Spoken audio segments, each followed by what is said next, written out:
നിങ്ങളാണെങ്കിൽ ഒരു ദിവസം സാധാരണ പോലെ ഫോൺ ഉപയോഗിച്ചുകൊണ്ടിരിക്കുന്ന സമയത്ത് പെട്ടെന്ന് സ്ക്രീൻ സ്റ്റക്കായി ഏകദേശം ഇതേപോലെ നിന്ന് കഴിഞ്ഞാൽ എന്ത് ചെയ്യും? ഇങ്ങനെയുള്ള സിറ്റുവേഷനിലാണെങ്കിൽ ഒരുപാട് പേര് മൊബൈൽ സർവീസ് സെൻ്ററിലോട്ടൊക്കെ പോയതിന് ശേഷം ഫോൺ സർവീസ് ചെയ്യാനായിരിക്കും ചാൻസ് കൂടുതൽ. ഇപ്പോൾ നിങ്ങൾക്ക് തന്നെ വീട്ടിലിരുന്ന് കൊണ്ട് തന്നെ ഈസി ആയിട്ട് ഇതിനൊരു സൊല്യൂഷൻ ഉണ്ട്.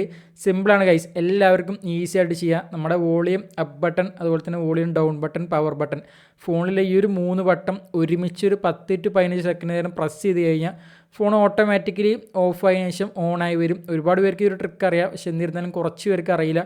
കറക്റ്റ് ഒരേ സമയത്ത് പ്രസ് ചെയ്യണം, എന്നാൽ ഫോൺ റീസ്റ്റാർട്ടായി വരും. ഒരു 90% സിറ്റുവേഷൻ വർക്കാവുന്ന സിമ്പിൾ ട്രിക്കാണ്. ഫോണിന് വേറെ ഇഷ്യൂസ് കാര്യങ്ങളൊന്നുമില്ലെങ്കിൽ ഉറപ്പായിട്ടും വർക്കാവും ഗൈസ്. അപ്പോൾ ഇങ്ങനെ ചെയ്യുന്ന സമയത്ത് 3 ബട്ടണിൽ പ്രസ് ചെയ്ത് ഫോൺ ഓഫായ ഉടൻ തന്നെ വോളിയം അപ്പൊന്നും ഡൗണും ഞാൻ ചെയ്യുന്ന പോലെ തന്നെ കൈയ്യെടുക്കുക. പിന്നെ പവറിൽ മാത്രം പ്രസ് ചെയ്താൽ മതി. ഫോണിൻ്റെ ലോഗോ കാര്യങ്ങളൊക്കെ കണ്ടു കഴിഞ്ഞാൽ അവർ പവറിന്നും കൈയ്യെടുക്കാവുന്നതാണ്. അതല്ലെങ്കിൽ വോളിയം അപ്പിലോ ഡൗണിലോ നമ്മൾ വെറുതെ ചുമ്മാ പ്രസ് ചെയ്തുകൊണ്ടേ ഇരിക്കുകയാണെങ്കിൽ റിക്കവറി മോഡോ അല്ലെങ്കിൽ വേറെ എന്തെങ്കിലുമൊക്കെ മോഡിലോട്ട് പോകാനുള്ള ചാൻസ് ഉണ്ട്. അങ്ങനെ വന്നു കഴിഞ്ഞാൽ പാനിക് ആവേണ്ട. വീണ്ടും നമ്മളാണെങ്കിൽ ഫസ്റ്റ് ചെയ്ത same trick volume up down power 3 ഒരേ സമയത്ത് പ്രസ് ചെയ്ത് കഴിഞ്ഞാൽ ഫോൺ വീണ്ടും അതെന്നാണെങ്കിൽ ബൂട്ടായി നമ്മുടെ നോർമലായിട്ടുള്ള രീതിക്ക് ഓണായി വരും.